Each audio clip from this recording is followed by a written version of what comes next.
As 5 linguagens do amor. Contrariando a ideia de que o amor tem uma linguagem universal, o Dr. Gary Chapman demonstra que as pessoas expressam e recebem manifestações de amor de diferentes maneiras, que ele denomina linguagens do amor. Após anos de experiência como conselheiro de casais e palestrante em seminários, Chapman identificou 5 delas. Palavras de afirmação. Tempo de qualidade. Presentes. Atos de serviço. Toque físico. Capítulo 1. O que acontece com o amor após o casamento? Estávamos por volta de uns 12.000 metros de altitude, em algum lugar entre Buffalo e Dallas, quando o meu companheiro de viagem colocou a revista que lia na bolsa de seu banco, olhou em minha direção e perguntou: "Que tipo de trabalho você faz?" "Sou conselheiro conjugal e dou seminários na área de família." Respondi. Ele me disse então que há muito tempo gostaria de fazer uma pergunta para um conselheiro conjugal, e aproveitaria para formulá-la a mim, naquela hora. E perguntou: "O que acontece com o amor após o casamento?"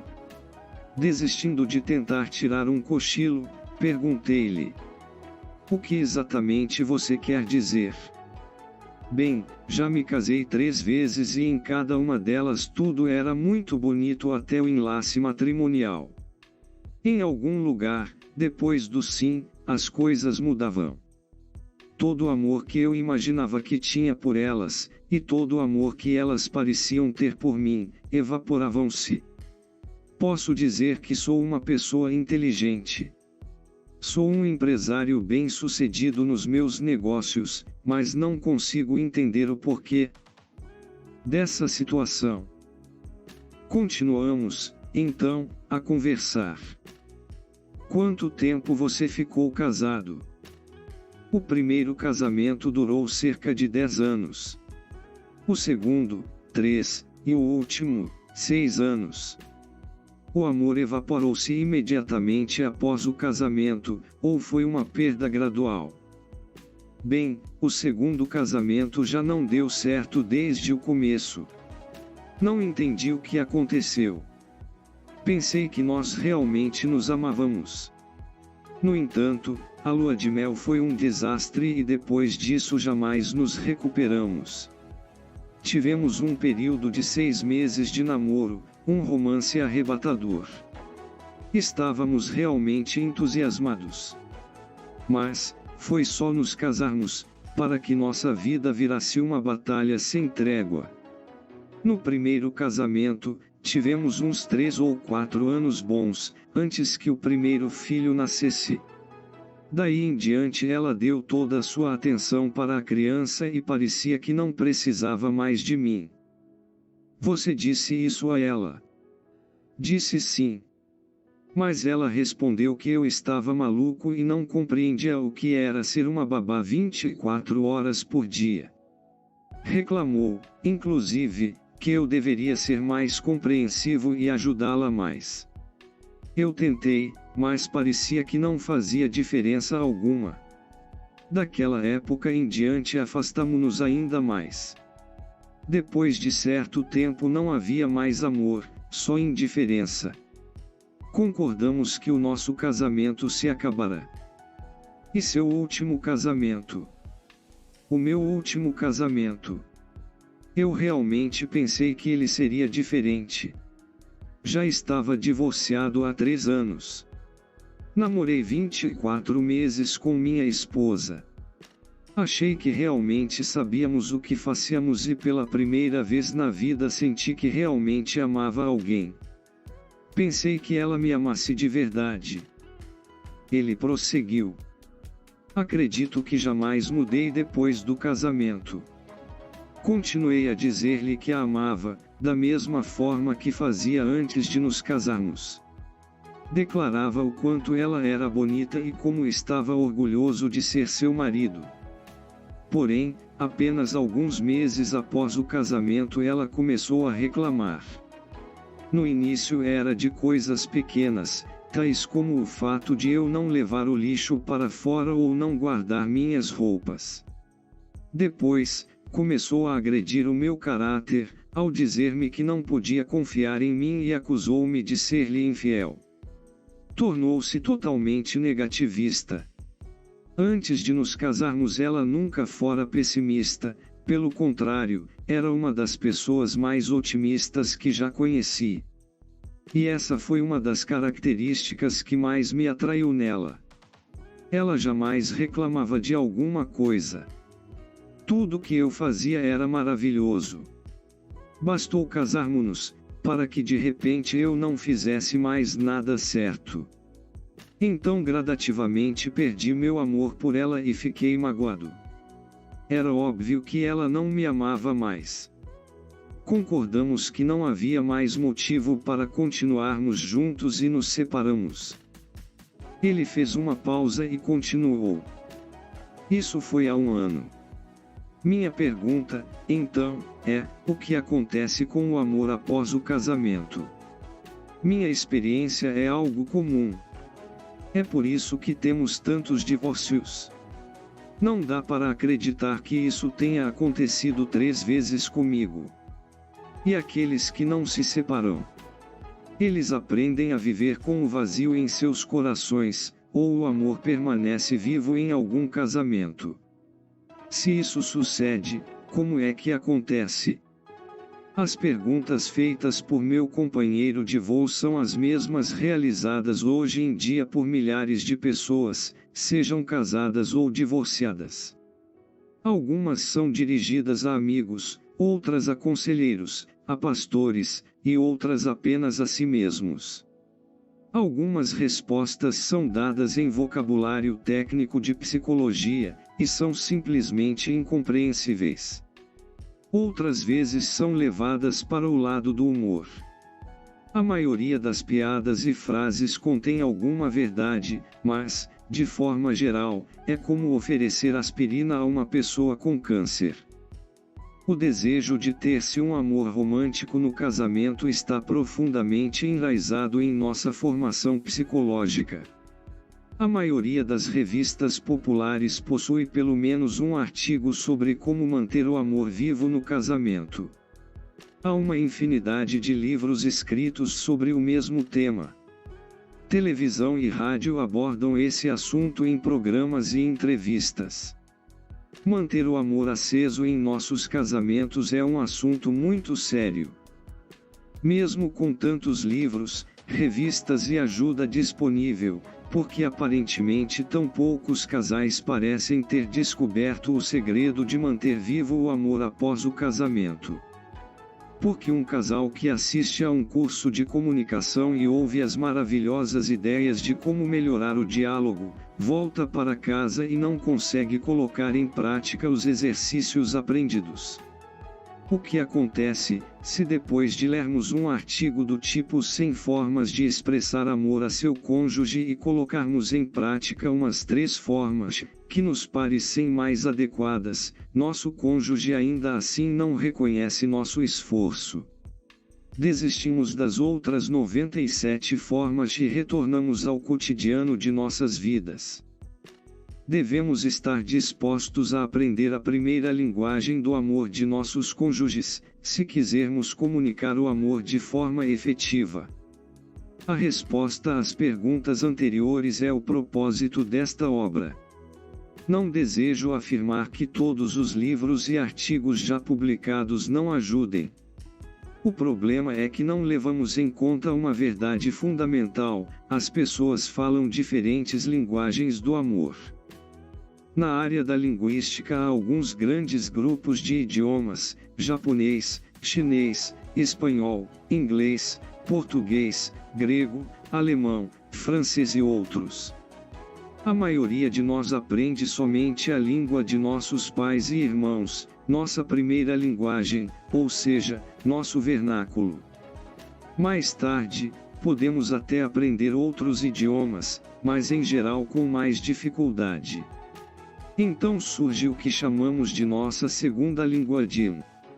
Falamos e compreendemos melhor nossa língua nativa. Sentimos-nos mais confortáveis ao falá-la.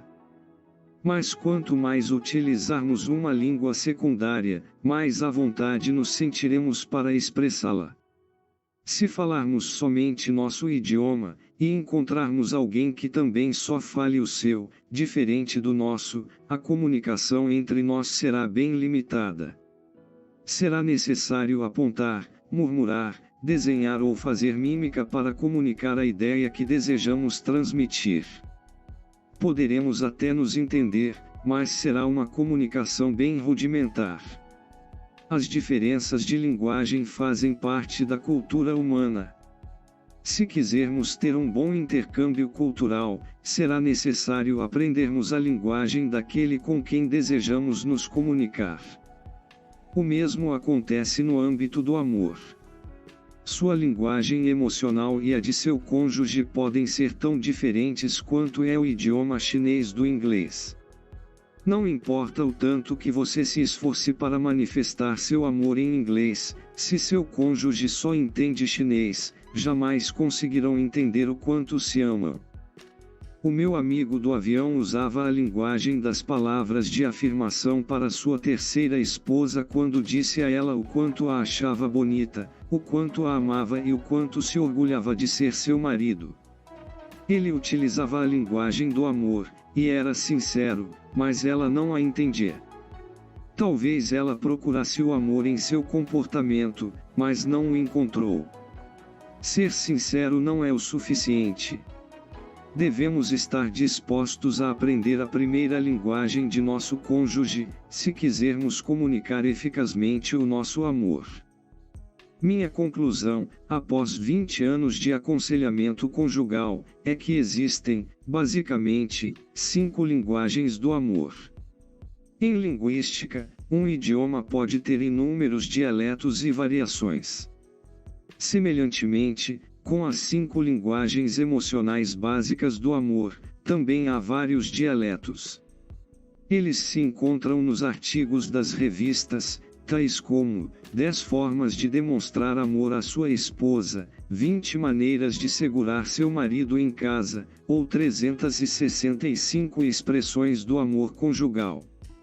Não há 10, 20 ou 365 linguagens básicas do amor.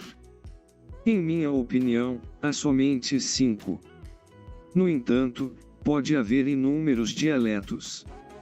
O número de formas de se expressar amor através da linguagem do amor é limitado apenas pela imaginação das pessoas. O mais importante é falar a mesma linguagem do amor de seu cônjuge. Já se sabe há bastante tempo que no período da primeira infância uma criança desenvolve formas emocionais únicas.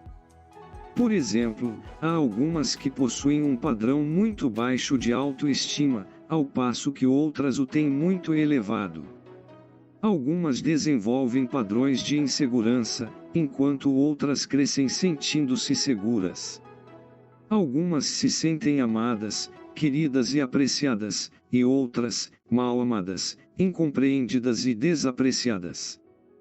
As crianças que se sentem amadas por seus pais e amigos desenvolvem a linguagem do amor emocional, com base em sua formação psicológica única e também de acordo com a forma que seus pais e outras pessoas próximas lhe deram carinho.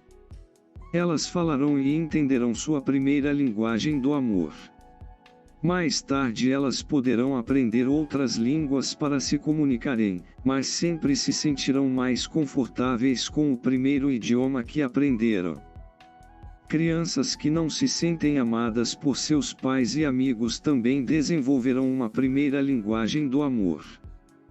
O aprendizado dessa língua, porém, será distorcido e apresentará defeitos da mesma forma que alguém que recebe uma educação com falhas na gramática e desenvolve um vocabulário limitado. Essa limitação não significa que essas pessoas não venham a ser boas comunicadoras.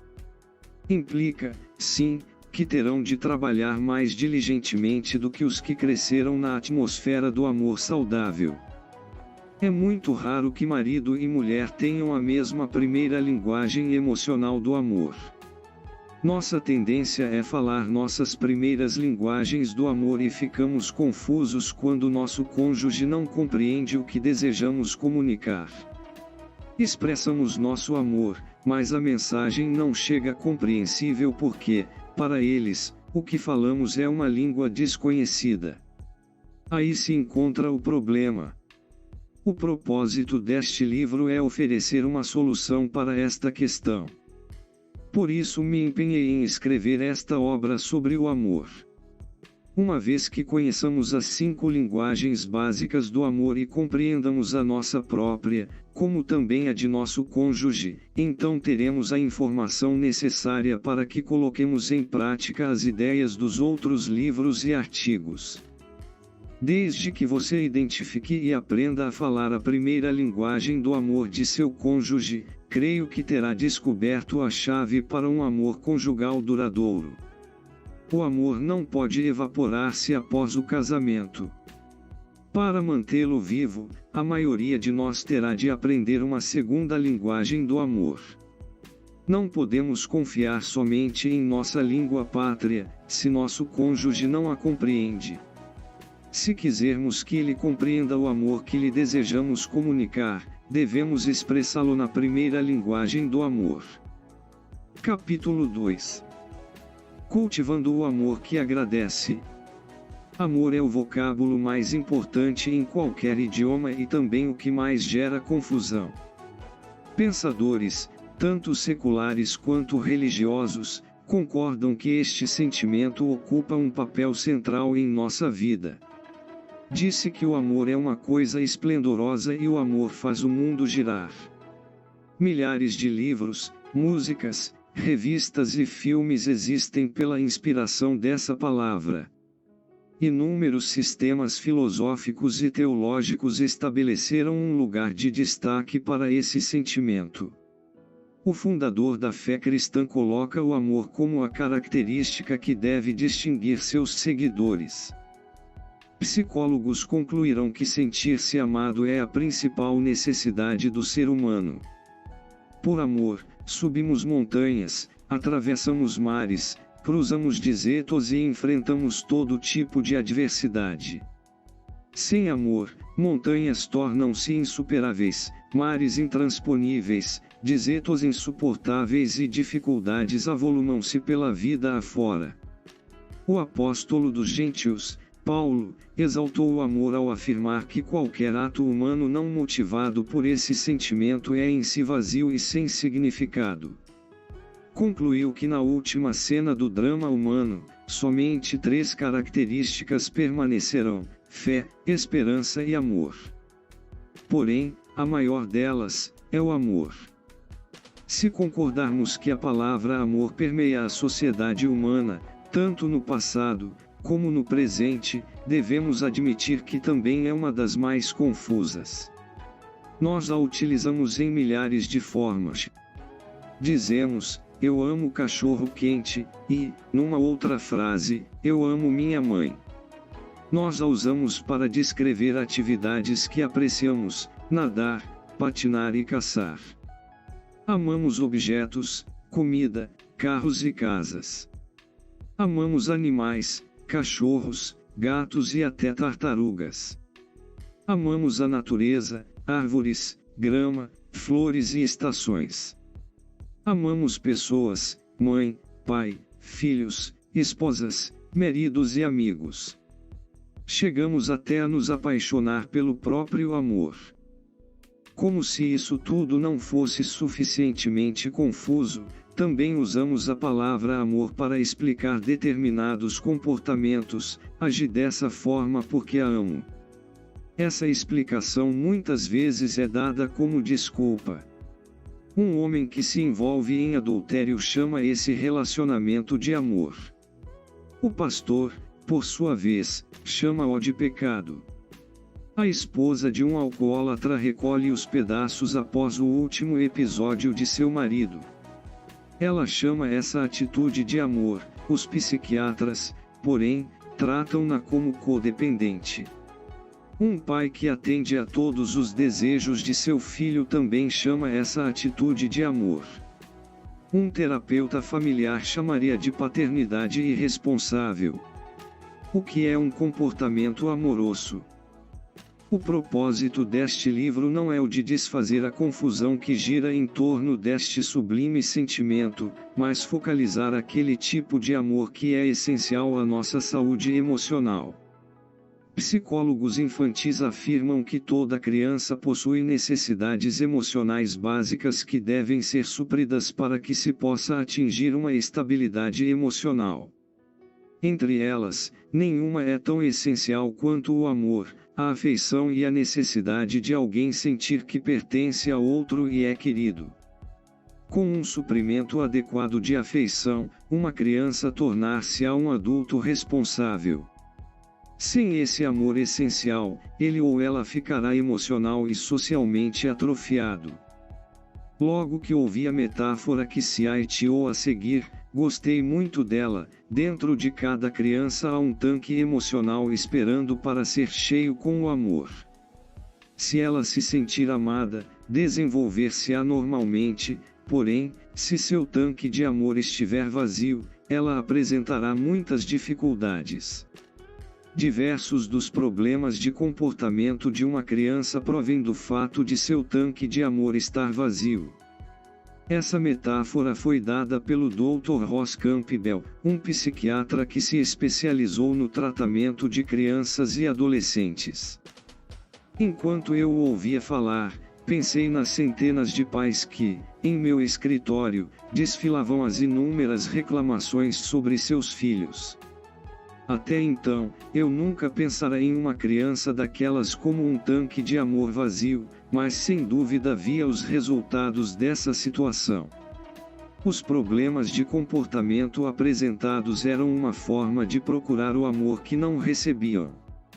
Eles buscavam o amor nos lugares e nas formas erradas.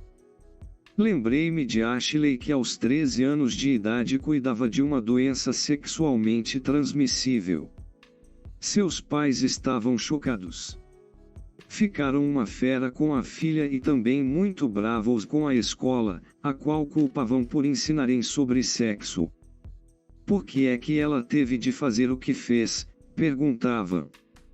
No âmago da existência do ser humano encontrasse o desejo de intimidade e de ser amado. O casamento foi idealizado para suprir essas necessidades. Em minha conversa com Ashley, ela me falou do divórcio de seus pais quando tinha apenas 6 anos de idade. Eu pensei que meu pai tinha ido embora porque não gostava de mim. Quando minha mãe casou-se novamente eu estava com 10 anos de idade. Então pensei que ela já tinha quem a amasse, e eu não possuía ninguém. Eu desejava tanto ser amada por alguém. E então conheci esse garoto lá na escola. Ele era bem mais velho, mas gostava de mim. Eu não conseguia acreditar. Ele era muito gentil comigo e, por um tempo, acreditei que ele realmente gostava de mim. Eu não queria fazer sexo, mas desejava desesperadamente ser amada. O tanque de amor de Ashley ficou vazio durante muitos anos. Sua mãe e seu padrasto providenciavam tudo o que ela necessitava em termos materiais, mas não perceberam a enorme carência emocional que havia dentro dela. Eles certamente a amavam e achavam que ela se sentia amada por eles. Já era quase tarde demais quando descobriram que não falavam a primeira linguagem do amor de Ashley. A necessidade de alguém ser amado emocionalmente, no entanto, não é uma característica unicamente infantil. Ela nos segue pela vida adulta, inclusive no casamento. Quando nos apaixonamos, temporariamente essa necessidade é suprida, mas ela se torna um quebra-galho e, como acabamos descobrindo mais tarde, com duração limitada e até prevista. Após despencarmos dos píncaros da paixão, a necessidade emocional de ser amado ressurge porque é inerente à nossa natureza. Está no centro de nossos desejos emocionais. Precisamos do amor antes de nos apaixonar e continuaremos a necessitar dele enquanto vivermos. A necessidade de sermos amados por nosso cônjuge está na essência dos anseios conjugais. Recentemente certo cidadão me disse: de que adianta ter mansão, carros, casa na praia e tudo o mais, se sua esposa não o ama? Dá para entender o que ele realmente desejava dizer. Era, mais do que tudo, eu desejo ser amado por minha esposa. As coisas materiais não podem substituir o amor humano e emocional. Uma esposa disse, certa vez: ele me ignora o dia inteirinho, mas à noite quer fazer sexo comigo. Eu odeio isso. Ela não odeia sexo, mas precisa desesperadamente do amor emocional. Alguma coisa em nossa natureza clama por ser amado ou amada. O isolamento é devastador para a psique humana. E por esse motivo que o confinamento é considerado a mais cruel das punições. No âmago da nossa existência há o íntimo desejo de sermos amados. O casamento foi idealizado para atingir essa necessidade de intimidade e de amor.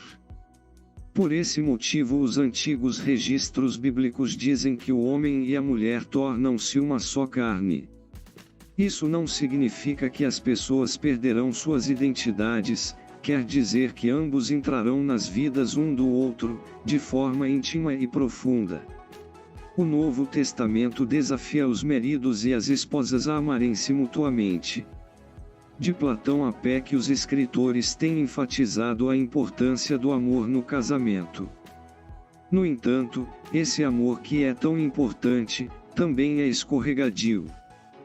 Tenho ouvido a confissão de muitos casais contando suas queixas secretas. Alguns chegam a mim porque a dor interior tornou-se praticamente insuportável. Outros, porque percebem que o comportamento que assumem perante as falhas do cônjuge poderá levar o casamento à destruição. Há também os que simplesmente vêm para falar que não querem mais continuar casados. Seus sonhos de viverem felizes para sempre espatifaram-se contra o duro muro da realidade. Repetidas vezes ouço as palavras: nosso amor terminou. O relacionamento morreu. Sentíamos-nos próximos um do outro, mas agora isso não existe mais. Não apreciamos mais ficar juntos. Não nos completamos mais um ao outro. Essas histórias testificam que tanto os adultos como as crianças possuem tanques de amor. Será que lá no interior de cada um desses casais machucados existe um indicador invisível de um tanque vazio? Será que esses comportamentos inadequados, separações, palavras duras e espírito crítico acontecem devido a esse tanque vazio? Se pudermos achar uma forma de enchê-lo, será que o casamento renasceria? O tanque cheio possibilitaria que os casais criassem um clima emocional onde seria possível discutir as diferenças e resolver os conflitos. Será que esse tanque é a chave para que um casamento perdure? Essas perguntas levaram-me a uma longa viagem. Em plena estrada descobri os simples, porém poderosos pontos de vista registrados neste livro. Essa caminhada levou-me não somente através de mais de 20 anos de aconselhamento conjugal, mas também às mentes e corações de centenas de casais através da América do Norte. De Seattle a Miami, fui convidado a adentrar no recôndito do casamento de vários casais e conversamos francamente. As histórias apresentadas neste livro foram retiradas da vida real, nomes e lugares foram trocados para proteger a privacidade das pessoas que falaram com toda a liberdade. Estou convencido de que manter cheio o tanque de amor do casamento é tão importante quanto manter o nível do óleo em um automóvel. Levar um casamento com o tanque de amor vazio pode ser até mais difícil do que tentar dirigir um carro sem combustível. O que você descobrirá nesta obra tem o potencial para salvar milhares de casamentos, podendo também melhorar o clima emocional de um matrimônio que já esteja indo bem. Qualquer que seja a qualidade de seu casamento, sempre pode melhorar. Advertência: compreender os 5 idiomas do amor e aprender a falar a primeira linguagem do amor de seu cônjuge pode alterar completamente o comportamento dele. As pessoas relacionam-se de forma diferente quando seu tanque de amor está cheio. Antes de examinarmos as 5 linguagens do amor, precisamos abordar um outro importante, porém confuso fenômeno: a eufórica experiência de apaixonar-se. Notas. João capítulo 13 versículo 35. 1 Coríntios capítulo 13 versículo 13. Capítulo 3. Apaixonando-se. Ela entrou em meu escritório sem hora marcada e perguntou à minha secretária se poderia falar comigo durante 5 minutos. Eu conhecia Janice há muito tempo. Ela estava com 36 anos e nunca se casara. Havia namorado vários rapazes no passar dos anos, um deles durante 6 anos, outro durante 13 e diversos por curtos períodos de tempo. De vez em quando ela marcava uma consulta comigo para conversar sobre alguma dificuldade específica que estivesse atravessando em algum de seus relacionamentos. Ela era, por natureza, uma pessoa disciplinada, consciente, organizada, reflexiva e cuidadosa. Era completamente fora de suas características aparecer em meu escritório sem ter hora marcada. Eu pensei, só alguma crise terrível faria Janice vir aqui sem marcar hora. Então, eu disse à minha secretária que a deixasse entrar. Eu realmente esperava vê-la debulhada em lágrimas, contando-me alguma trágica experiência logo ao abrir a porta. No entanto, ela literalmente pulou para dentro da sala, gritando animadamente. Perguntei-lhe: como vai, Janice? Ótima? Nunca estive melhor em toda a minha vida. Vou me casar. É mesmo? Eu disse demonstrando minha surpresa. Com quem? Quando? Com David Gillespie, em setembro. Isso é maravilhoso. Há quanto tempo vocês estão namorando? 3 semanas. Sei que é loucura, Dr. Chapman, depois de ter namorado tantos outros e de tantas vezes ter chegado perto do casamento. Eu mesma não consigo acreditar, mas sei que o David é o rapaz certo para mim. Pela primeira vez, nós dois descobrimos isso juntos. É claro que não falamos sobre esse assunto na primeira vez que saímos, mas uma semana depois ele me pediu em casamento. Eu sabia que ele me pediria e eu aceitaria. Nunca me senti assim antes, Dr. Chapman. O senhor conhece os relacionamentos que tive nesses anos todos e as lutas que enfrentei. Em cada um deles, alguma coisa não dava certo. Nunca tive a certeza de que deveria me casar com algum deles, mas agora sei que David é a pessoa preparada por Deus. Nesse momento Janice balançava-se para frente e para trás em sua cadeira, rindo e dizendo: sei que parece loucura, mas estou tão feliz. Nunca estive tão feliz em toda a minha vida. O que acontecia com Janice? Ela estava apaixonada. Em sua mente, David era o homem mais maravilhoso que ela já conhecera. Ele era perfeito em todas as formas e também se tornaria o marido ideal. Ela pensava nele dia e noite. O fato de David já ter sido casado 2 vezes, possuir 3 filhos e ter passado, somente no ano anterior, por 3 empregos diferentes, não lhe importava. Ela estava feliz e convencida de que seria feliz para sempre ao lado dele. Ela estava apaixonada. A maioria de nós entra para o casamento pela porta do amor. Ocorre de conhecermos alguém que possui características físicas e marcas em sua personalidade que disparam nosso sistema de alerta. Os sinos tocam, e iniciamos o processo da descoberta de quem é aquela pessoa. No primeiro encontro pode ser servido um hambúrguer ou um belo churrasco, dependendo do nosso orçamento, mas nosso real interesse não é a comida. Entramos em uma empreitada para conhecer o amor. Será que esse sentimento ardente, borbulhante dentro de mim pode ser algo real? Algumas vezes essas borbulhas desaparecem logo no primeiro encontro, ao descobrirmos que ela, ou ele, funga.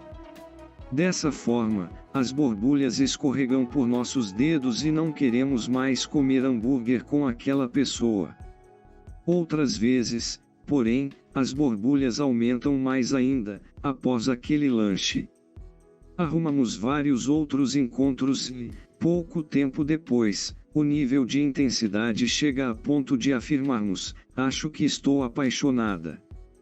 Pensando que o sentimento é algo real, contamos a outra pessoa esperando que isso seja recíproco.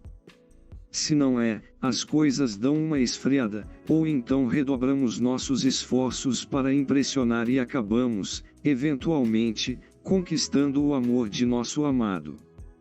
Quando há reciprocidade, começamos a falar sobre casamento, porque todos concordam que estar apaixonado é um alicerce necessário para se manter um bom casamento.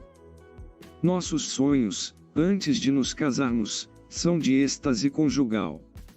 É difícil pensar-se qualquer outra coisa, quando estamos apaixonados. Nesse patamar, estar apaixonado é uma experiência eufórica. Um fica emocionalmente obcecado pelo outro. Dorme-se pensando nele. Levanta-se e aquela pessoa é a primeira coisa que nos vem à mente. Ansiamos por estar juntos. Gastar tempo um com o outro é como estar na antecâmara do céu. Quando andamos de mãos dadas, é como se nossos corações batessem no mesmo compasso. Beijaríamos um ao outro para sempre, se não tivéssemos de ir à escola ou ao trabalho. O abraçar estimula sonhos de casamento e êxtase. O rapaz apaixonado tem a ilusão de que sua amada é perfeita. A mãe pode ver falhas, mas ele, não?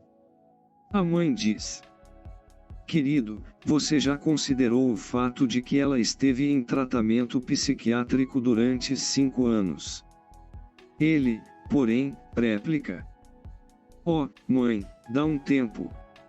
Já faz 3 meses que ela está de alta. Seus amigos também veem algumas falhas, mas não se atrevem a dizer nada, a menos que ele peça, e as chances disso acontecer são inexistentes porque, em sua cabeça, ela é perfeita e o que os outros pensam, não lhe importa. Nossos sonhos, antes de nos casarmos, são de êxtase conjugal. Vamos fazer um ao outro super felizes.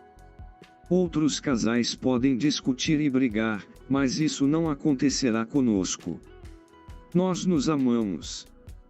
Naturalmente, não ficamos de todo enganados. Sabemos, ao utilizar o racional, que teremos algumas diferenças. Porém, temos certeza de que conversaremos abertamente sobre elas, um de nós cederá e assim chegaremos a um denominador comum. É muito difícil pensar algo diferente quando se vive um clima de paixão. Somos levados a acreditar que, se realmente estivermos apaixonados, esse amor durará para sempre. Os maravilhosos sentimentos dos quais partilhamos no momento nos acompanharão até o fim de nossas vidas. Nada se interporá entre nós. Estamos namorados e aprisionados pela beleza e charme da personalidade um do outro. Nosso amor é a melhor coisa da qual já desfrutamos. Notamos que alguns casais chegaram a perder esse sentimento, mas isso nunca acontecerá conosco. Fazemos, portanto, a seguinte colocação: É possível que eles nunca tenham sentido um amor verdadeiro como o nosso. Infelizmente, a eternidade da paixão é uma ficção e não um fato. A psicóloga Dorothy Tenov desenvolveu longos estudos sobre este fenômeno. Após estudar os comportamentos entre os casais, ela concluiu que o tempo médio de extensão da obsessão romântica é de 2 anos. Se a paixão foi um fruto proibido, talvez dure um pouco mais. Eventualmente, todos nós descemos das nuvens e pisamos com nossos pés em terra novamente. Nossos olhos abrem-se e passamos a enxergar as verrugas da outra pessoa. Descobrimos que alguns de seus traços de personalidade são realmente irritantes. Seus padrões de comportamento aborrecem-nos. Possuem também capacidade para machucar e irar-se, e utilizam também palavras duras e julgamentos críticos. Esses traços que não percebemos quando estávamos apaixonados tornam-se agora enormes montanhas.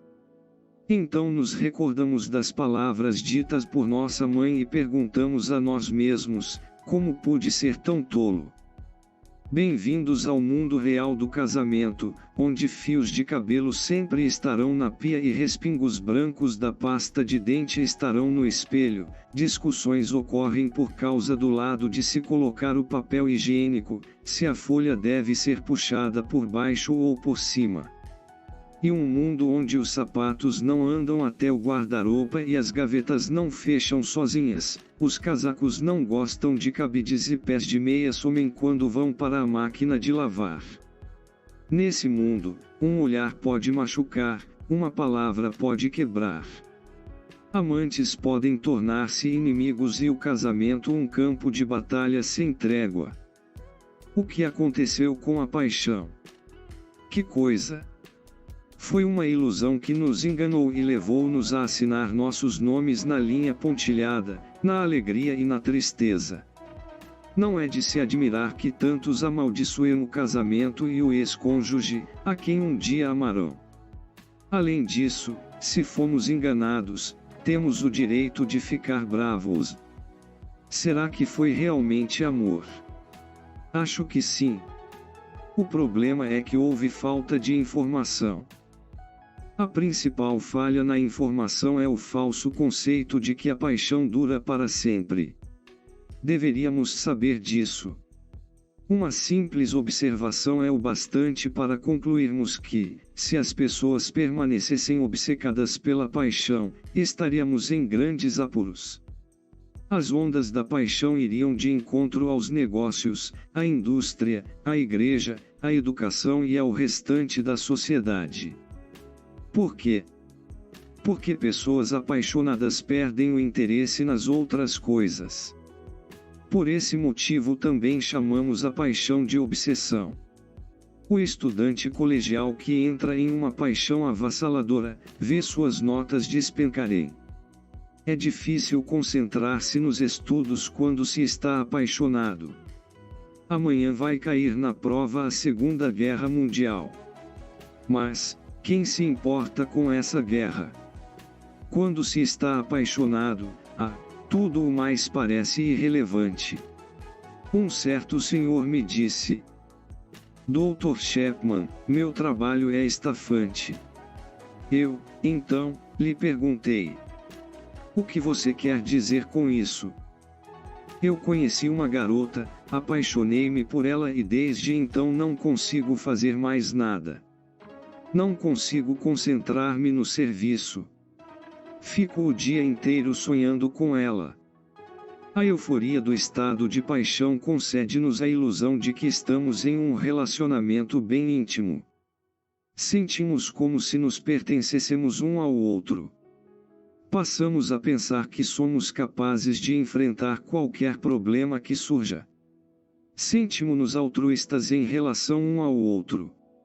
Um jovem disse a respeito de sua noiva: não consigo nem pensar em fazer algo que a magoe. Meu único desejo é vê-la feliz.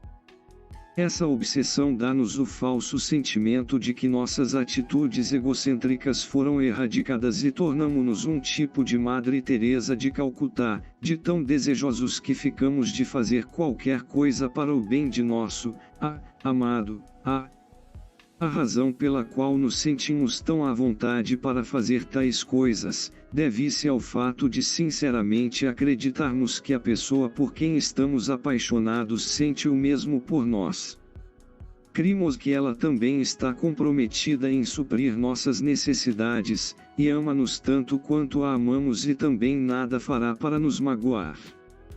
Esse modo de pensar é realmente uma utopia.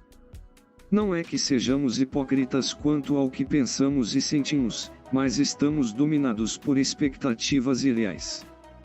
Cometemos um erro de avaliação da natureza humana. Normalmente somos egoístas. Nosso mundo resume-se em nós mesmos. Ninguém é inteiramente altruísta. A euforia da paixão é que estabelece essa ilusão. Uma vez que a experiência da paixão siga seu rumo normal, é bom lembrar que, em média, a paixão dura por volta de uns 2 anos, retornamos ao mundo real e começamos a nos impor. Ele expressa seus desejos, mas são diferentes dos dela. Ele deseja sexo, mas ela está muito cansada. Ele quer comprar um carro novo, mas ela diz que essa ideia é um absurdo. Ela quer visitar os pais, mas ele diz que não quer gastar tanto tempo com a família dela. Ele quer jogar futebol, mas ela diz: "Você gosta mais de futebol do que de mim."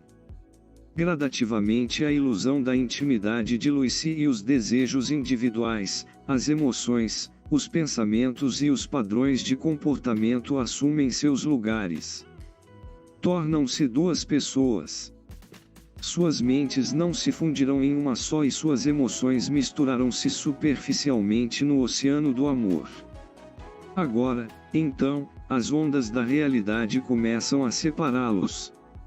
Eles saem do domínio da paixão e nesse ponto muitos desistem e separam-se, divorciam-se e partem em busca de uma nova paixão, ou então desenvolvem o árduo trabalho de aprenderem a amar-se mutuamente sem a euforia da paixão.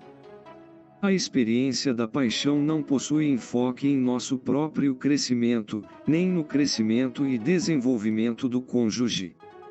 Dificilmente também fornece o senso de realização.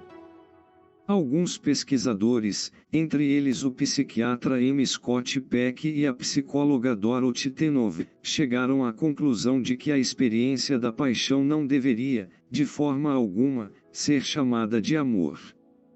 Dr. Peck concluiu que o apaixonar-se não é amor verdadeiro, por 3 razões. Primeira, apaixonar-se não é um ato da vontade nem uma escolha consciente. Não importa o quanto desejemos, não conseguimos apaixonar-nos voluntariamente. Por outro lado, mesmo que não busquemos essa experiência, ela pode, simplesmente, acontecer em nossa vida. Muitas vezes apaixonamo-nos no momento errado e pela pessoa errada. Segunda, apaixonar-se não é amor verdadeiro porque não implica em nenhuma participação de nossa parte. Qualquer coisa que façamos apaixonados, requererá pouca disciplina e esforço. Os longos e dispendiosos telefonemas realizados, o dinheiro gasto em viagem para ficarmos juntos, os presentes, e todo o trabalho envolvido, nada representam. Da mesma forma que os pássaros constroem instintivamente seus ninhos, a natureza da pessoa apaixonada impulsiona na realização de atos inusitados e não naturais, de um para com o outro. Terceira, a pessoa apaixonada não está genuinamente interessada em incentivar o crescimento pessoal daquela por quem nutre sua paixão. Se temos algum propósito em mente ao nos apaixonarmos, é o de terminar nossa própria solidão e, talvez, assegurar essa solução através do casamento. A paixão não se focaliza em nosso crescimento pessoal e nem tampouco no da outra pessoa amada.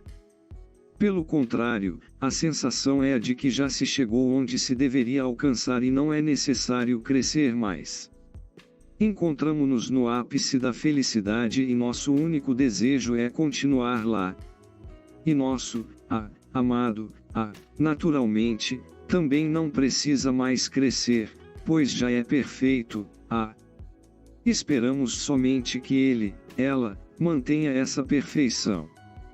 Se apaixonar-se não é amor, então o que é?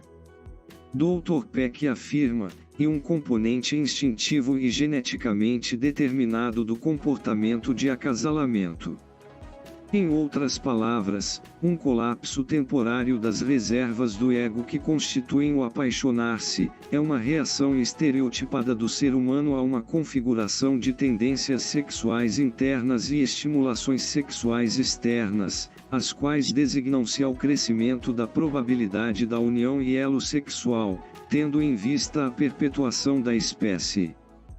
Quer concordemos ou não com essa conclusão, os que dentre nós se apaixonarão e também saíram desse estado de paixão, concluirão que essa experiência arremessa-nos a uma órbita emocional diferente de qualquer outra que porventura experimentamos. A tendência é o rompimento com a nossa razão, o que nos leva a fazer e a dizer coisas que nunca faríamos, ou diríamos em momentos de maior sobriedade. De fato, quando saímos desse estado de paixão, questionamos como pudemos ter feito tais coisas. Quando a onda da emoção passa e voltamos ao mundo real, onde as diferenças são notórias, quantos de nós fizeram para si a pergunta: por que me casei? Não combinamos em nada. No entanto, quando estávamos no auge da paixão, pensávamos que combinávamos em tudo, pelo menos, em tudo que era importante. Isso significa que, por termos sido fisgados dentro da ilusão da paixão, encontramo-nos agora frente a duas opções. Primeiro, estamos destinados a uma vida miserável com nosso cônjuge, ou segundo, devemos nos separar e tentar novamente. Nossa geração tem optado pela última decisão, ao passo que a anterior escolheu a primeira. Antes de concluirmos automaticamente o fato de que fizemos a melhor escolha, devemos examinar os dados. Atualmente, 40% dos primeiros casamentos, nos Estados Unidos, terminam em divórcio, 60% dos segundos e 75% dos terceiros, também. Pelo que se pode ver, a perspectiva de um segundo e terceiro casamentos felizes, não é muito atingida. As pesquisas realizadas parecem indicar que existe uma terceira e melhor alternativa: reconhecer que a paixão é o que é um pico emocional temporário e então desenvolver o amor verdadeiro com nosso cônjuge. Esse tipo de sentimento é de natureza emocional, mas não obsessivo. É o amor que une razão e emoção. Envolve um ato da vontade e requer disciplina, pois reconhece a necessidade de um crescimento pessoal. Nossa necessidade emocional básica não é apaixonar-se, mas ser genuinamente amado pelo outro, é conhecer o amor que cresce com base na razão e na escolha e não no instinto. Preciso ser amado por alguém que escolheu me amar, que vê em mim algo digno de ser amado. Esse tipo de amor requer esforço e disciplina. É a escolha que fazemos de gastar nossa energia em benefício da outra pessoa, sabendo que, se sua vida é enriquecida por nosso esforço, também nos sentimos satisfeitos. A satisfação de termos realmente amado alguém não exige a euforia na experiência da paixão. Para falar a verdade, o amor verdadeiro não começa enquanto a experiência da paixão não tiver seguido seu curso. Amor racional, volitivo. É o tipo de amor para o qual os sábios nos conclamam. Não se deve levar em consideração os atos de bondade praticados por alguém que se encontre sob a influência da paixão obsessiva. Uma força instintiva impulsiona e suscita ações que vão além do comportamento normal. Porém, um retorno ao mundo real onde se inclui a escolha humana, permite optarmos por sermos gentis e dinarussos, o que é o amor verdadeiro. A necessidade emocional de amor deve ser suprida se formos emocionalmente saudáveis. Adultos casados desejam sentir-se amados por seus cônjuges. Sentimos-nos seguros quando nossos companheiros aceitam-nos, desejam-nos e estão comprometidos com nosso bem-estar. Durante o estágio da paixão sentimos todas essas emoções. É fantástico enquanto dura. Nosso erro é achar que ela nunca acabará. Essa obsessão, no entanto, não dura para sempre. Se equipararmos o casamento a um livro, poderemos compará-lo à introdução do mesmo. O âmago desta obra é o amor racional e volitivo. Esse é o tipo para o qual os sábios sempre nos conclamam. E um amor intencional.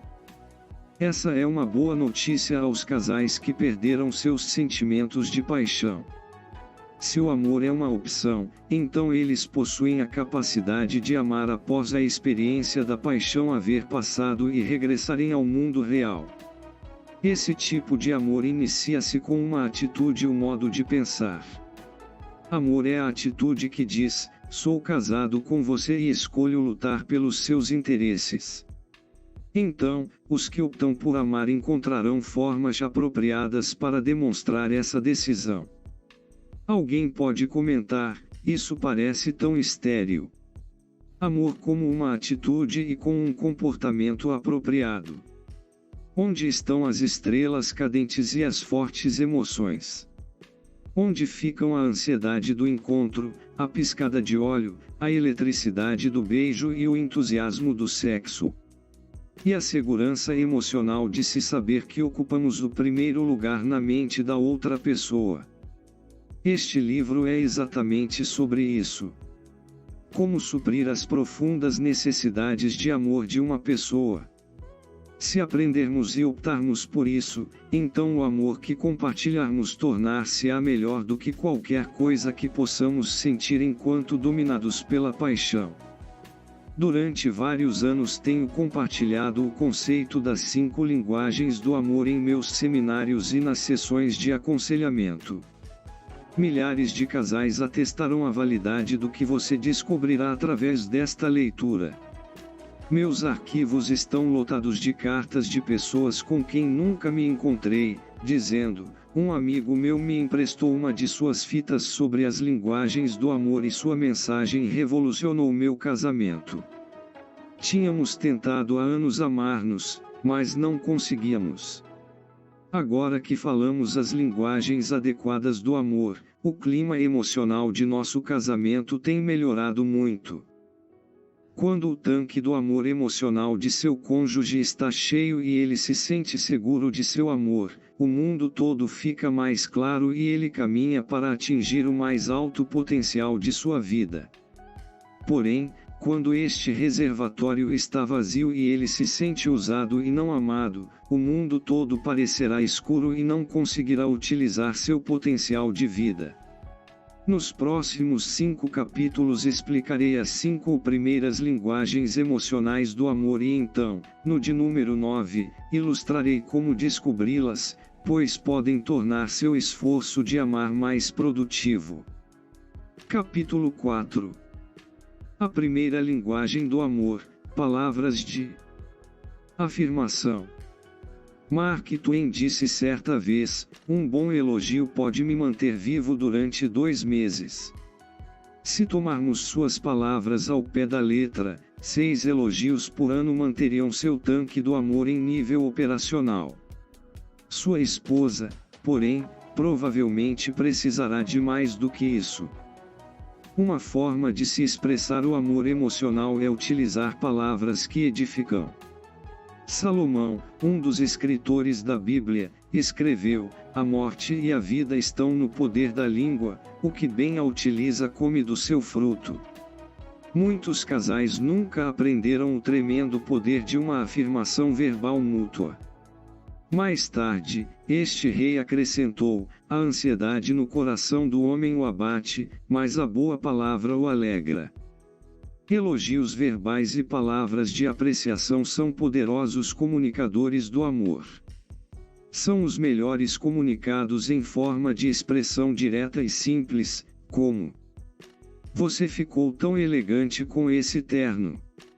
Você está muito bem com esse vestido. Ninguém faz essas batatas melhor que você. Querido, muito obrigada por ter lavado a louça para mim esta noite. Muito obrigada por pagar mais um dia da faxineira esta semana. Quero que saiba que estou realmente grata. Muito obrigado por ter feito um jantar tão gostoso. O que deverá acontecer ao clima emocional do casamento se o marido e a mulher ouvirem essas palavras de afirmação regularmente? Anos atrás eu estava em meu escritório com a porta aberta quando uma senhora apareceu de repente e perguntou: o senhor tem um minuto? Sim, claro, respondi. Ela se sentou e disse: Dr. Chapman, estou com um problema. Não consigo fazer com que meu marido pinte o nosso quarto. Já faz 9 meses que lhe peço diariamente, mas não tem adiantado. Já tentei tudo o que podia, mas não há jeito. Meu primeiro pensamento foi: minha senhora, parece que você bateu na porta errada. Não temos pintores aqui. No entanto, virei-me para ela e disse: fale-me sobre isso. E ela começou a contar. Bem, sábado passado foi um grande exemplo. Lembrasse como o dia estava lindo. Sabe o que meu marido fez o dia inteiro? Lavou e encerou o carro. E o que a senhora fez? Fui à garagem e disse: Bob, não consigo entendê-lo. O dia hoje está perfeito para pintar o quarto e você está aqui lavando e encerando o carro. E seu comentário deu certo. Ele foi pintar o quarto. Não? O quarto encontrasse do jeito que estava, sem pintura. Não sei mais o que fazer. Deixe-me fazer-lhe uma pergunta: a senhora é contra carros limpos e encerados? Não, mas quero que meu quarto seja pintado. A senhora tem certeza de que seu marido sabe que a senhora gostaria que ele pintasse o quarto? Estou plenamente convicta. Tenho pedido isso a ele durante 9 meses. Deixe-me fazer-lhe mais uma pergunta: seu marido faz alguma coisa bem feita? Como o quê? Coisas como recolher o lixo, limpar os vidros de seu carro, colocar combustível no automóvel, pagar a conta de luz, ajudá-la a vestir um casaco, etc. Sim, ele faz muito bem algumas dessas coisas. Então, tenho 2 sugestões. Primeira, nunca mais mencione a pintura do quarto. Esqueça e jamais fale com ele sobre isso. Ela olhou para mim e disse: não vejo em que isso pode ajudar. O objetivo do amor não é você conseguir algo que deseje, mas fazer alguma coisa pelo bem-estar daquele a quem ama. No entanto, é fato que, quando recebemos elogios, dispomos-nos mais a retribuir a gentileza recebida. Escute, você acabou de dizer que ele já sabe qual é o seu desejo, gostaria que ele pintasse o quarto. Não é mais preciso dizer-lhe isso. Ele já sabe. A segunda sugestão é a seguinte: na próxima vez que seu marido fizer alguma coisa bem feita, expresse isso a ele verbalmente, elogiando-o. Se ele levar o lixo para fora, diga-lhe algo como: Bob, quero que você saiba que sou muito grata por ter levado o lixo para fora. Não diga jamais: se demorasse mais para levar esse lixo para fora, as moscas fariam isso por você. Quando ele pegar as contas para pagar, diga algo como: obrigada por pagar nossas contas, há maridos que não fazem isso e quero que saiba que sou realmente muito grata. Todas as vezes que ele fizer algo de bom, elogie-o. Não vejo como isso pode fazer com que ele pinte o quarto. A senhora pediu meu conselho, eu o dei. Faça como achar melhor. Ela não estava muito satisfeita comigo quando foi embora. 3 semanas mais tarde ela voltou a meu escritório e disse: deu certo? Ela aprendeu que as palavras elogiosas são realmente motivadoras. Não sugiro que use de bajulação para conseguir o que deseja de seu cônjuge. O objetivo do amor não é obter o que se quer, mas fazer algo pelo bem-estar daquele a quem se ama. É verdade, porém, que ao recebermos palavras elogiosas, de afirmação, tornamo-nos mais motivados a sermos recíprocos e a fazermos algo que nosso cônjuge deseje. Palavras encorajadoras. Elogio verbal é uma, entre as muitas formas de se expressar palavras de afirmação ao seu cônjuge. Outra maneira, as palavras encorajadoras. O termo encorajar significa inspirar coragem. Em determinadas fases da vida todos nós nos sentimos inseguros. Não possuímos a coragem necessária, e esse medo impede-nos de realizarmos certos atos positivos que gostaríamos de concretizar.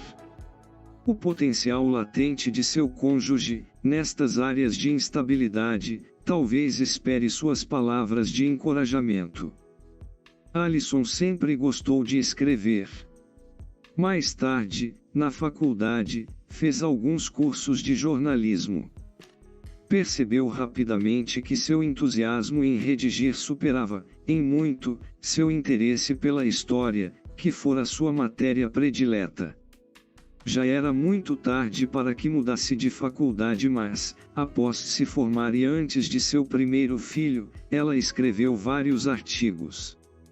Apresentou um deles à redação de uma revista, porém, como não foi aceito, não teve mais coragem de tentar novamente em outro lugar. Agora, com os filhos já mais velhos e, com um pouco mais de tempo, ela resolveu voltar a escrever. O marido de Alison, Robert, prestara pouca atenção nos artigos dela nos primeiros anos de casamento. Ele se ocupara com sua própria carreira, pois desejava galgar todos os degraus de sua empresa. Ainda em tempo, Robert percebeu que o real significado da vida encontrava-se não em realizações, mas nos relacionamentos. Ele aprendeu a dar mais valor para Alison e aos interesses dela. Nesse ritmo, foi natural que, em uma das noites, ele pegasse um dos artigos escritos por sua esposa e o lesse. Ao terminar, ele se dirigiu para onde Alison lia um livro. Muito entusiasmado, ele disse: desculpe interromper sua leitura, mas eu tenho que lhe dizer uma coisa, acabei de ler seu artigo, aproveite seu feriado. Alison, você é uma excelente escritora. Esta matéria precisa ser publicada. Você escreve de forma clara e usa palavras que faz com que o leitor consiga visualizar o que se relata. Seu estilo é fascinante. Você tem de levar este artigo para algumas revistas. Você acha realmente? Ela perguntou um pouco hesitante. Acho sim. Seu material é muito bom mesmo. Quando Robert saiu da sala, ela não continuou sua leitura. O livro ficou aberto em seu colo e ela sonhou acordada durante meia hora sobre o que o marido acabara de falar. Quis saber se outras pessoas veriam seu artigo da mesma forma que seu esposo o observara. Lembrou-se de quando lhe passaram um fax agradecendo, porém dispensando seu artigo. Mas agora era diferente. Seus textos estavam melhores. Ela havia amadurecido. Antes que levantasse para pegar um copo d'água, tomou uma decisão. Levaria seus artigos para a apreciação de algumas revistas. Iria atrás da possibilidade deles serem publicados. As palavras encorajadoras de Robert foram pronunciadas há 14 anos. Alison já possui vários artigos publicados desde então, e agora já tem um contrato para escrever. É uma excelente escritora. Porém, foram as palavras encorajadoras de seu marido que a inspiraram e impulsionaram a dar o primeiro passo no árduo processo de ter um artigo publicado. Talvez seu cônjuge possua alguma qualidade que tenha grande potencial, mas se encontra adormecida. Aquela capacidade talvez aguarde suas palavras encorajadoras. Quem sabe seja preciso que ela, se matricule em algum curso para desenvolver esse potencial. Talvez seja necessário que ela, se encontre com alguém da área em questão, para pegar algumas dicas do próximo passo a ser dado. Suas palavras podem dar a seu cônjuge a coragem necessária para ele ir atrás de seu sonho. Por favor, perceba que não falo para pressionar seu cônjuge a fazer alguma coisa que você queira que ele realize. Oriento sobre como encorajá-lo a desenvolver alguma aptidão que ele já possua. Por exemplo, alguns maridos pressionam suas esposas a fazer regime. Eles dizem que as encorajam, mas elas sentem isso como uma condenação. Somente quando a pessoa, por si, decide perder peso, é que você deve encorajá-la. Até que parta dela o desejo, suas palavras pesarão como um sermão. É muito raro esse tipo de discurso encorajador, pois soa mais como julgamento, destinado a estimular a culpa. Não expressa amor, mas rejeição.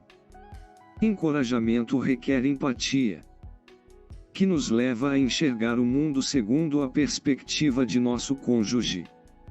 Devemos, em primeiro lugar, procurar saber o que é importante para ele. Se, no entanto, seu cônjuge lhe disser: "Estou pensando em fazer uma dieta neste verão", aí, então, você terá a oportunidade de transmitir-lhe palavras encorajadoras, algo como: "Se você fizer isso, posso dizer-lhe que será um sucesso. Essa é uma das coisas que gosto em você. Quando coloca algo na cabeça, dá um jeito de fazê-lo. Se isso é o que realmente deseja, farei o que puder para ajudá-lo. E não se preocupe com o preço do tratamento, pois daremos um jeito em relação ao dinheiro." Tais palavras poderão dar coragem para que seu cônjuge ligue à clínica que promove aquela dieta. Encorajamento requer empatia que nos leva a ver o mundo da perspectiva de nosso cônjuge. Devemos, primeiramente, aprender o que é importante para ela. Aí, então, seremos capazes de encorajá-lo. O encorajamento verbal comunica: "Eu sei. Eu me preocupo. Estou do seu lado. Como posso ajudá-lo?" É uma forma de dizer que acreditamos nele, e em suas habilidades. É dar crédito e louvor. A maioria de nós possui mais potencial do que poderíamos imaginar que tivéssemos. O que nos segura é, na maioria das vezes, a falta de coragem. Um cônjuge amoroso pode ser um importante catalisador. É natural que seja difícil elaborar e dizer palavras encorajadoras. Talvez não seja a sua primeira linguagem. Pode ser que, para você, seja necessário grande esforço para aprender a falar essa segunda língua.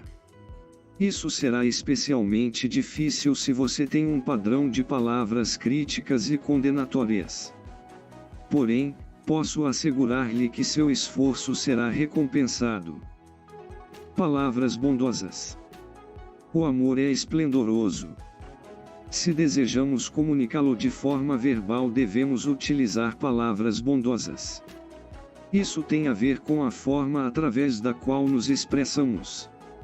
Uma mesma sentença pode ter dois diferentes significados, dependendo de como ela é apresentada. A frase "eu amo você", quando dita com bondade e ternura, pode ser uma genuína expressão de amor. O que dizer da mesma frase dita da seguinte forma: "eu amo você"? O ponto de interrogação muda todo o significado. Algumas vezes nossas palavras dizem uma coisa, mas o tom de voz afirma outra completamente diferente. Enviamos mensagens dúbias. Nosso cônjuge, geralmente, interpretará a mensagem que lhe enviarmos com base na tonalidade da voz e não nas palavras que usarmos.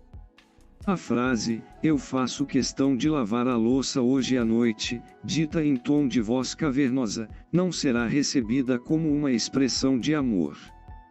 Por outro lado, podemos compartilhar mágoa, dor e mesmo raiva, de maneira meiga, e aquela mensagem ser uma manifestação de amor. Por exemplo, "fiquei desapontada e magoada por você não haver se oferecido para me ajudar esta noite", dita de forma honesta, gentil, pode ser uma expressão de amor. A pessoa que fala quer ser conhecida por seu cônjuge. Ao compartilhar seus sentimentos, dará um passo para aumentar a intimidade entre ambos. Solicitará uma oportunidade para conversar sobre uma dor, a fim de curá-la. A mesma palavra dita em voz alta, irritada, não será uma expressão de amor, mas sim de condenação e julgamento. A maneira como falamos é extremamente importante. O rei Salomão disse com toda sabedoria: "A resposta branda desvia o furor". Quando seu cônjuge estiver bravo, deprimido e disser palavras agressivas, se você optar em permanecer gentil, não somente deixará de responder agressivamente, mas usará palavras brandas. Receba o que ele diz como uma comunicação de seu estado emocional. Permita que ele externe sua ira, raiva e sua percepção da situação. Procure enxergar de seu ponto de vista e então expresse de forma bondosa e gentil sua opinião sobre o porquê dele, se sentir daquela forma. Se você entender errado o motivo da alteração de suas emoções, reconheça o erro e peça perdão. Se a sua motivação for diferente da que ele percebe, explique-a de forma gentil. Você deverá procurar a compreensão e reconciliação e não provar seu ponto de vista como a única forma lógica para explicar o ocorrido. Isso é amor maduro, o tipo que devemos aspirar se buscarmos o crescimento em nossos casamentos. O amor jamais registra uma lista de erros. Ele não traz à tona fracassos passados. Nenhum de nós é perfeito. No casamento, nem sempre fazemos o melhor ou o mais certo. Fezemos e dizemos coisas duras a nossos cônjuges. Também jamais apaguemos o passado. Devemos confessar e concordar que agimos mal, peçamos perdão e tentemos agir diferentemente no futuro. Após confessar a falta e solicitar o perdão, não poderei fazer mais nada para aliviar a dor causada a meu cônjuge. Quando erro com minha esposa e ela expressa que foi magoada e sugere que eu peça perdão, preciso fazer uma escolha: justiça ou perdão. Se eu escolher a justiça e tentar compensá-la, ou então fazê-la pagar por seu ato errado, farei de mim mesmo um juiz e ela uma ré. A intimidade torna-se impossível de ser restaurada. O perdão é o caminho do amor. Fico admirado como há pessoas que misturam o dia de hoje com o de ontem. Insistem em trazer para o presente os fracassos do passado e, ao fazerem isso, estragam um dia potencialmente maravilhoso. Não posso acreditar que você tenha feito isso. Não sei se algum dia poderei esquecer isso. Você não tem a menor ideia de como me magoou. Não entendo como você pode ficar aí sentado. Tão tranquilo, depois de ter me tratado dessa maneira. Você deveria se ajoelhar e implorar o meu perdão. Não sei se conseguirei perdoá-lo. Essas frases não são de amor, mas de amargura, ressentimento e vingança. Se desejamos desenvolver um relacionamento, precisamos saber quais são os desejos da pessoa amada. Se queremos amar um ao outro, precisamos saber como fazê-lo. A melhor coisa que podemos fazer com os fracassos do passado é torná-los em simples história. Sim, eles ocorreram, e certamente machucarão. E talvez ainda magoem, mas ele reconheceu seu erro e pediu o seu perdão. Não conseguimos apagar o passado, mas podemos aceitá-lo como experiência de vida. Vivamos o dia de hoje livres das mágoas anteriores. O perdão não é um sentimento, mas um compromisso. É opção de se mostrar misericórdia e não de se jogar a ofensa no rosto do ofensor. Perdão é uma expressão de amor. Amo você.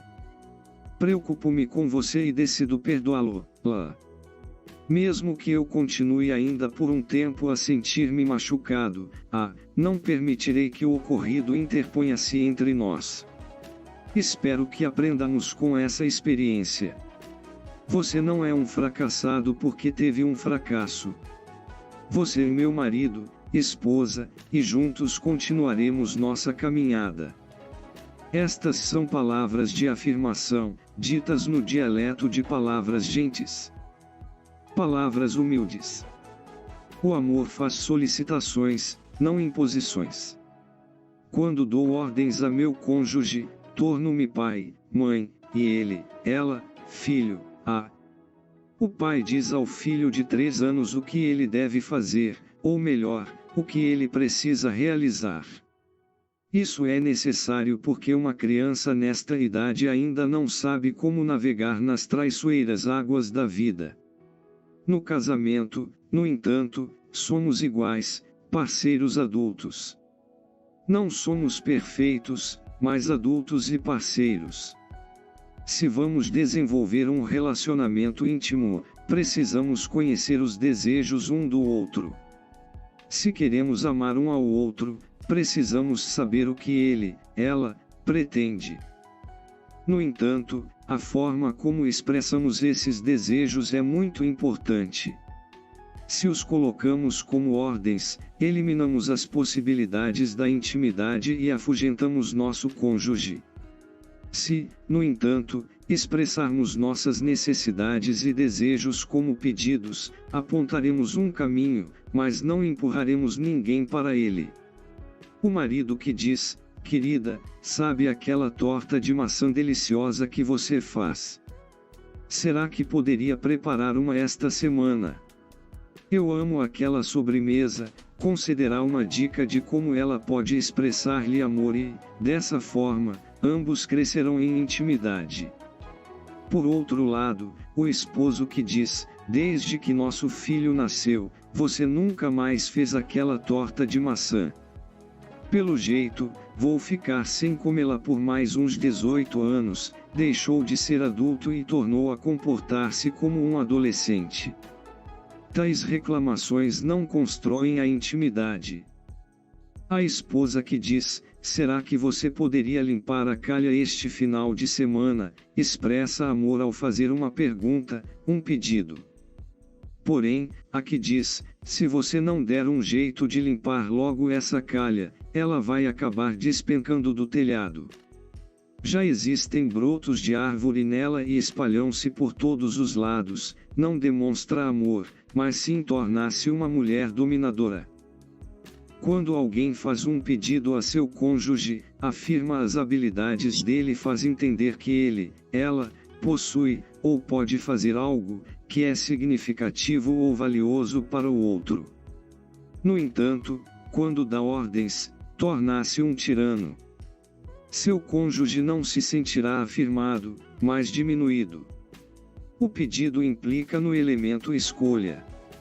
Seu parceiro pode atender ou não o seu pedido, porque o amor é sempre uma decisão. É isso que o torna significativo. Saber que meu cônjuge ama-me a ponto de atender meu pedido comunica emocionalmente que ele, ela, se importa comigo, respeita-me, admira e deseja fazer algo que me agrade. Não há como desenvolver o amor emocional através de intimações. Meu cônjuge talvez obedeça às minhas ordens, mas isso não será uma expressão de seu amor. Será uma forma de medo, culpa ou de alguma outra emoção, mas jamais de amor. Então, um pedido cria uma oportunidade de se expressar amor, ao passo que uma ordem sufoca essa possibilidade. Dialetos variados. Palavras de afirmação são uma das 5 linguagens básicas do amor. Dentro desse idioma, no entanto, há vários dialetos. Já falamos sobre alguns, mas ainda há muitos outros. Diversos livros e artigos já foram escritos sobre esse tema. Todos eles têm em comum o uso de palavras que afirmam o cônjuge. O psicólogo William James diz que, possivelmente, a mais profunda necessidade humana é a de ser apreciado. Palavras de afirmação poderão suprir essa necessidade em muitas pessoas. Se você não é um homem ou mulher que gosta de expressar palavras amorosas, se essa não é sua primeira linguagem mas acha que é a de seu cônjuge, sugiro que adquira uma caderneta e chame-a de palavras de afirmação. Quando você ler um artigo ou um livro romântico, escreva ali algumas palavras de afirmação que tenha gostado. Quando assistir a alguma palestra sobre amor, ou ouvir algum amigo dizer alguma coisa positiva sobre outra pessoa, anote. Com o tempo você terá colecionado uma lista de palavras para serem usadas ao transmitir amor a seu cônjuge. Outra coisa que se deve fazer é pronunciar palavras de afirmação de forma indireta, ou seja, dizer algo positivo sobre seu cônjuge, mesmo na ausência dele. Eventualmente, alguém transmitirá a ele, ela, o que você disse, e assim ganhará os bônus do amor. Diga à sua sogra que a filha dela é sensacional. Possivelmente, quando ela contar isso à sua esposa, com certeza aumentará alguma coisa e você acabará ganhando mais crédito. Também elogie seu cônjuge na frente dos outros quando ele, ou ela, estiver presente. E quando você for o alvo do elogio, certifique-se de repartir o crédito com seu cônjuge. Há muitas outras formas de se dizer palavras de afirmação, entre elas, escrevê-las. Frases escritas têm a vantagem de serem lidas várias vezes. Aprendi uma lição muito importante sobre palavras de afirmação e linguagens do amor em Little Rock, Arkansas. Minha visita a Bill e Betty J. ocorreu em um belo dia da primavera. Eles moravam em um condomínio fechado, em uma casa com uma gradinha na frente, um gramado bem verde no jardim e canteiros de viçosas flores. Era uma visão idílica. Ao entrar, porém, percebi que o clima interior era bem diferente. O casamento deles desmoronara. Após 20 anos de matrimônio e possuidores de 2 lindas crianças, perguntavam-se, primeiramente, por que haviam se casado. Discordavam de tudo. A única coisa com que concordavam é que ambos amavam os filhos. Ao desenrolar sua história, percebi que Bill era muito dedicado ao seu trabalho e muito pouco tempo oferecia a Betty J.O., sua esposa, a qual trabalhava meio período, possivelmente para não permanecer dentro de casa. A forma de convivência entre os dois era a de evitarem estar juntos. Tentavam ficar longe um do outro para que seus conflitos não assumissem proporções maiores. O ponteiro do mostrador do tanque de amor de cada um deles apontava para o termo vazio. Disseram que já tinham procurado aconselhamento, porém, em nada adiantara. Eles assistiriam ao meu seminário sobre casamento e eu partiria no dia seguinte. Aquele, portanto, seria meu único encontro com Bill e Betty. Resolvi, então, colocar todos os ovos em uma cesta só. Gastei 1 hora em particular com cada um. Ouvi atentamente as versões de suas histórias. Percebi que, apesar do vazio existente no relacionamento deles e do desacordo reinante naquela convivência, havia certas coisas que apreciavam um no outro. Bob disse-me: ela é uma boa mãe, uma excelente dona de casa e uma exímia cozinheira, quando resolve cozinhar. Porém, não demonstra a menor afeição por mim. Trabalho feito um louco e simplesmente não há por parte dela o menor reconhecimento. Em minha conversa com Betty, ela concordou que Bill era um excelente provedor. Ela, no entanto, reclamou: ele não move uma palha para me ajudar em casa e nunca tem tempo para mim. O que adianta ter esta casa, o carro novo e todas as outras coisas se não podemos curti-los juntos? Obtive mais informações e então decidi focalizar meu aconselhamento em dar a mesma sugestão para cada um. Disse a Bob e a Betty J.O. separadamente que eles possuíam a chave para mudar o clima emocional do casamento. Eu lhes afirmei: essa chave é expressar a apreciação pelas coisas que gosta nele, nela, e, no momento, suspender as reclamações sobre o que não se agrada. Repassei com eles os comentários positivos que fizeram um do outro e ajudei-os a fazer uma lista desses traços positivos. A relação de Bill focalizava as atividades de Betty J.O. como boa mãe, excelente dona de casa e exímia cozinheira. A lista de Betty J.O. registrava a dedicação de Bill ao trabalho e sua provisão financeira à família. As relações foram feitas da forma mais detalhada possível. A lista de Betty J.O. ficou assim: ele não faltou um dia de trabalho em 20 anos. É um trabalhador dinâmico. Ele recebeu várias promoções nesses anos todos. E sempre deseja aumentar sua produtividade. Ele paga as prestações da casa mensalmente. Ele paga as contas de água, gás e luz em dia. Ele nos comprou um carro novo há 3 anos. Ele corta a grama, ou arruma alguém para fazê-lo, semanalmente, durante a primavera e o verão. Ele varre as folhas ou contrata alguém para fazê-lo durante o outono. Ele providencia bastante dinheiro para a alimentação e roupas da família. Ele leva o lixo para fora nos dias de sua coleta. Ele me dá dinheiro para comprar presentes de Natal para toda a família. Ele concorda que eu gaste o dinheiro que recebo em meu emprego, da forma que eu desejar. A lista de Bill ficou assim: ela arruma as camas todos os dias. Ela passa o aspirador na casa 1 vez por semana. Ela leva diariamente as crianças para a escola, depois de dar-lhes um bom café da manhã. Ela faz janta 3 vezes por semana. Ela realiza as compras no supermercado. Ajuda as crianças a fazer seus deveres de casa. Ela leva e traz as crianças quando há atividades na escola e na igreja. Ela leciona para crianças pequenas na escola dominical. Ela leva minhas roupas ao tintureiro. Ela lava as roupas e passa quando é preciso.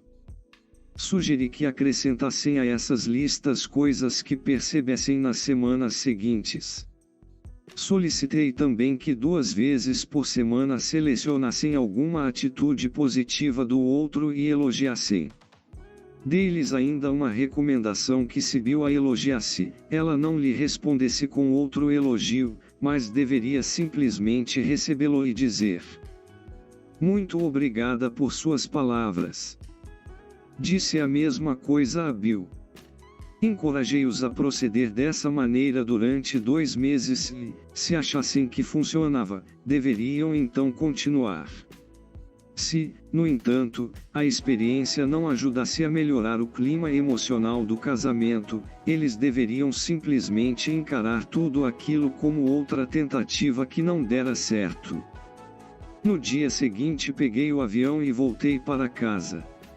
Anotei em minha agenda para 2 meses depois ligar a Bill e Beth, a fim de saber o que acontecera. Quando lhes telefonei, já em pleno verão, pedi para falar particularmente com cada um. Fiquei impressionado ao notar que Bill dera um grande passo à frente. Ele percebeu que eu considero o mesmo conselho à sua esposa, mas encarara tudo de forma positiva. Para falar a verdade, ele achou ótimo. Ela expressava apreciação pelo seu trabalho duro e pela provisão que dava à família. Ele disse: ela realmente conseguiu fazer com que eu me sentisse um homem novamente. Ainda temos muito trabalho pela frente, Dr. Chapman, mas acredito francamente que estamos no caminho certo. Quando conversei com Betty J.O., no entanto, achei que ela dera um passo muito pequeno. Ela me falou: alguma coisa melhorou, Dr. Chapman. Bill elogia-me, como o senhor sugeriu, e acredito que haja sinceridade nisso. Mas ele ainda não gasta nenhum minuto comigo. Trabalha o tempo todo e não tem uma hora para mim. Enquanto eu ouvia Betty J.O., as luzes acenderam. Sabia que fizera uma grande descoberta. A linguagem do amor de uma pessoa não é necessariamente a mesma da outra. Era óbvio que a primeira linguagem do amor de Bill era palavras de afirmação. Ele era um trabalhador dedicado e apreciava seu emprego. O que ele mais queria de sua esposa era que ela expressasse admiração por isso. Aquele padrão foi provavelmente estabelecido em sua infância, e a necessidade de receber elogios ainda era premente em sua vida adulta. Betty J.O., por sua vez, possuía uma carência emocional em outra área. Era-lhe agradável receber elogios, mas ansiava por algo mais, exatamente a segunda linguagem do amor. Notas. Provérbios capítulo 18 versículo 21.